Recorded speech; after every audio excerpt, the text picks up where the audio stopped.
Well, hello there. This is Brad Dodd giving you a quick call. Just checking in with you. Wanted to touch base with you on an interesting quagmire that happened. A guy who owns a garage service called me up and says, please do me a favor. This machine just died all of a sudden. And I couldn't figure out, okay, by working with him over the phone, what was wrong with it. You know, it's an OptiPlux Series 990 platform. Low format, what we call low factory formatting. Using a little bit of Wi-Fi activity. You know, it's just a basic machine. Except when I went to go get this machine, it didn't look like this. Actually, it was pretty much, just imagine it with all types of dust all over it, but not the kind of dust you would see in your home, like a light gray dust. This was a brown sawdust equivalency that was particulating all over this machine, on the back and on the front. Well, okay, I took it, and I couldn't work with it until I took some steps to clean it. So when I cleaned it, the very first thing that was dead as a doornail was this guy. And you can see some of the dirt and crud that was on it that built up over it over time. And all I had to do was take my trusty little power supply tester, plugged it up, and put power to it, and it immediately dropped voltage by 5 volts. That means this guy took a shock, took a little bit of an electrical surge across somewhere inside the call logic. So this is dead. So I'm going to put this over here out of the way and come back here. So apparently the dust took out the power supply. When I opened the case, I was amazed to find a whole different situation underneath it as well. Because as I took the power supply out and I started to investigate, I realized, oh wow, this stuff is everywhere. So what I had to do was to take the steps to make sure that it was going to survive. So to do that, I took everything out. There's the motherboard, there's the CPU cooler, and the support peripherals, including hard drive. But right over here, where the power supply was a palm full of some type of sawdust, grease, oil, metal, all formulating down here at the base of the unit. And when I took a look at the base of the unit and I pulled this popped the front off, I discovered that it was accumulating through here, and it back-ended the power supply. So that's what killed the power supply. But how bad is the damage internally? I don't know yet. But something I have not seen with a CPU in a long time is this CPU particulated its thermal grease. In other words, it was no longer grease. It was more like flakes. So somehow the compound had mixed with the thermal paste and became more of a piece of paper thinness than that of an actual greasy compound, which we are all familiar with when we are applying thermal grease to the thermoelectric compound to the CPU.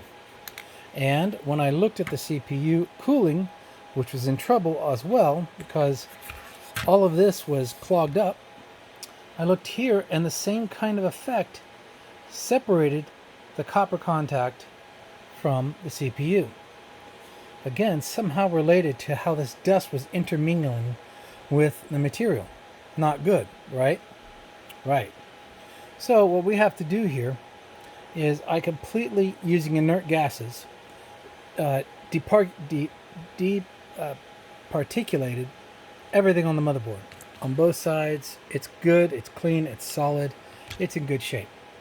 I do pass current and it does seem to run. The RAM is clean as well. I even did the same thing with this one single fan it had. And of course, I departiculated the airflow, the CPU fan, and I tested it all to make sure it was still workable. So basically it's a complete rebuild, a complete clean out, and I only put these systems into operational use roughly about 3 years ago, 3 to 4 years ago. So I would say not good in general. So once I was able to get the systems to start coming up correctly, I thought this was interesting. I don't normally do PCs. I work with enterprise environments, storage environments, servers, HCI, hyperconvergence.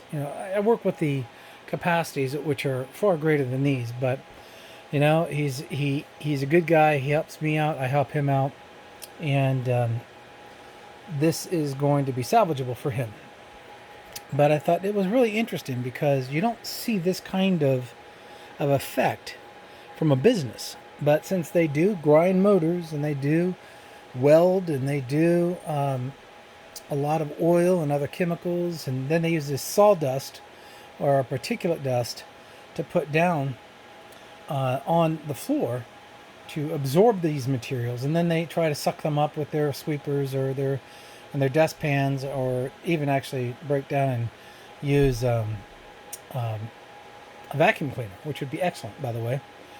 This stuff still travels around in small dosages, accumulates and comes through the systems here, builds up and starts spraying inside the chassis itself. And you ask the question, what can I do to stop this? Well, there is a way. What you can do is you can place a very thin set of aluminum air filtration.